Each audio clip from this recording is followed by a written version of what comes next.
ನನ್ನ ಸ್ನೇಹಿತರಿಗೂ ಮಿತ್ರರಿಗೂ ನನ್ನ ಸಹೋದ್ಯೋಗಿಗಳಿಗೂ ನನಗೆ ಭಾಳ ಖುಷಿಯಾಗಿ ಏನಂತ ಹೇಳಕ್ಕೆ ಇಷ್ಟಪಡ್ತೀನಿ ಅಂದರೆ, ಈ ದಿನ ನನ್ನ ಹುಟ್ಟುಹಬ್ಬವನ್ನು ಆಚರಿಸ್ತಾ ಇದ್ದಾರೆ.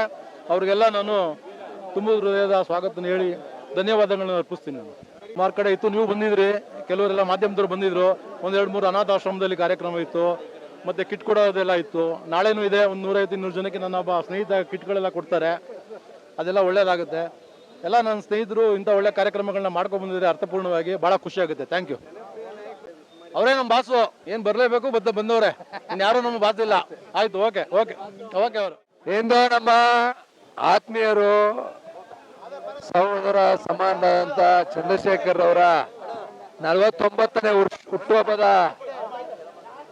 ಆಚರಣೆಯನ್ನ ಅಭಿಮಾನಿಗಳು, ಸ್ನೇಹಿತರು, ನಮ್ಮ ಮುಖಂಡರುಗಳು ಎಲ್ಲರೂ ಸಹ ಇವತ್ತು ಬೆಳಗ್ಗೆಯಿಂದ ಸಾಮಾಜಿಕ ಕಾರ್ಯಕ್ರಮಗಳನ್ನು ಆಯೋಜನೆ ಮಾಡೋದ್ರ ಮುಖಾಂತರ, ಸಾಮಾಜಿಕ ಕಳಕಳಿ ಉಳ್ಳಂತ ಕಾರ್ಯಕ್ರಮವನ್ನ ಮಾಡೋದ್ರ ಮುಖಾಂತರ ಅವರ ಹುಟ್ಟುಹಬ್ಬವನ್ನ ಆಚರಣೆ ಮಾಡ್ತಾರೆ. ನಾನು ಸಹ ಈ ಒಂದು ಸಂದರ್ಭದಲ್ಲಿ ಅವ್ರಿಗೆ ಹುಟ್ಟುಹಬ್ಬದ ಹಾರ್ದಿಕ ಶುಭಾಶಯಗಳನ್ನ ಕೋರಲು ಬಂದಿದ್ದೇನೆ.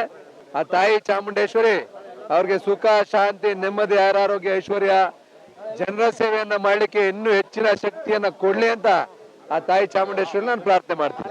ಈಗಾಗಲೇ ನಾನು ಹೇಳಿದೆ, ನನಗೆ ಬಹಳ ಆತ್ಮೀಯರು, ಸಹೋದರ ಸಮಾನರು, ರಾಜಕೀಯವಾಗಿ ಸಾಮಾಜಿಕವಾಗಿ ಸಾಕಷ್ಟು ಕೆಲಸ ಕಾರ್ಯಗಳನ್ನ ಮಾಡ್ಕೊಂಡು ಬಂದಿದ್ದಾರೆ.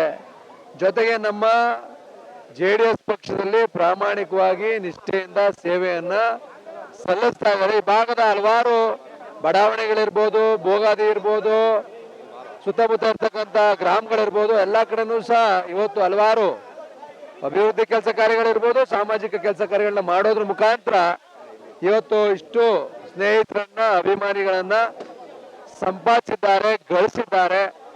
ಅವರು ರಾಜಕೀಯವಾಗಿ ಎತ್ತರಕ್ಕೆ ಬೆಳೆಯಲಿ ಅಂತಕ್ಕಂಥದ್ದು ನಮ್ಮೆಲ್ಲರ ಆಶಯ. ನಾನು ಸಹ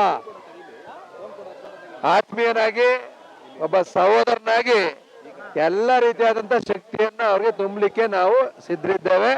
ನಮ್ಮ JDS ಪಕ್ಷದ ವತಿಯಿಂದ ಅವ್ರಿಗೆ ಯಾವ ರೀತಿ ರಾಜಕೀಯ ಸ್ಥಾನಮಾನ ಕಲ್ಪಿಸ್ಕೊಡ್ಬೇಕು ಅದೆಲ್ಲವನ್ನೂ ಸಹ ಕೊಡಿಸ್ತೀವಿ ಅಂತಕ್ಕಂಥ ಮಾತನ್ನ ಹೇಳಕ್ಕೆ ಬಯಸ್ತೇನೆ.